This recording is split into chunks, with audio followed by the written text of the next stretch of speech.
ഹൈദരാബാദിലെ ഫസ്റ്റ് ഡേട്ടാ എങ്ങോട്ട് പോകണമെന്ന് അറിയാതെ നിൽക്കുമ്പോഴാണ് ഗൂഗിൾ മാപ്പിൽ അടുത്തായിട്ട് ചാർമിനാർ ഉണ്ടെന്ന് അറിഞ്ഞത്. മിന്നാരം ചുറ്റിത്തിരിഞ്ഞ് ക്ഷീണിച്ചിരിക്കുമ്പോഴാണ് നമ്മളൊരു മലയാളിനെ കാണുന്നത്. അങ്ങനെ ഇടുന്ന ഒരു കരിമ്പ് ജ്യൂസൊക്കെ കുടിച്ച് കുറച്ച് കഥയൊക്കെ പറഞ്ഞ് നേരെ ബൈ ബൈ പറഞ്ഞ് അടുത്ത സ്ഥലത്തേക്ക് വിട്ട്. അടുത്ത സ്പോട്ട് നെഹ്റു സോളജിക്കൽ പാർക്ക് ഇട്ടാ. ലൈഫിൽ ആദ്യമായിട്ടാണ് ഈ രണ്ട് ആൾക്കാരെ ഞാൻ അടുത്തുനിന്ന് കാണുന്നത്. പിന്നെ നേരെ വിട്ടത് കാർ മ്യൂസിയത്തിലേക്കാണ് കേട്ടാ. ഇവിടെ മൊത്തം ഫുൾ വിന്റേജ് കളക്ഷനാണ്.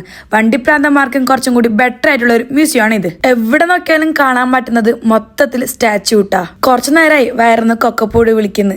എന്നാ പിന്നെ ഇവിടുത്തെ ഫേമസ് ബിരിയാണി തന്നെ ആയിക്കോട്ടെ എന്ന് വിചാരിച്ച് നേരത്തെ കൊണ്ടുവിട്ട ഓട്ടോ ഡ്രൈവർ പറഞ്ഞ് ഹുസൈൻ സാഗർ ലേക്കിൽ നൈറ്റ് വാട്ടർ ഷോ ഉണ്ടെന്ന്. അങ്ങനെ ഞാൻ പുറത്തിറങ്ങിയതാണ്. പക്ഷെ എന്ത് പറയാനാ, വന്ന സമയം ഒന്ന് വൈകിപ്പോയി. ഇത് ഫസ്റ്റ് കാണുമ്പോൾ ഞാൻ വിചാരിച്ച് ഇവിടുത്തെ വലിയ പാലസ് ആയിരിക്കും കേട്ടാ. പക്ഷെ അല്ല, ഇത് ഇവിടുത്തെ തെലുങ്കാന സെക്രട്ടേറിയറ്റ് ആണ്. അങ്ങനെ റൂമിലേക്ക് പോകാൻ നോക്കാണ്. ഊബറും ഇല്ല, ഓട്ടോ ഇല്ല. നമുക്ക് നെക്സ്റ്റ് വീഡിയോയിൽ കാണാം. Bye bye.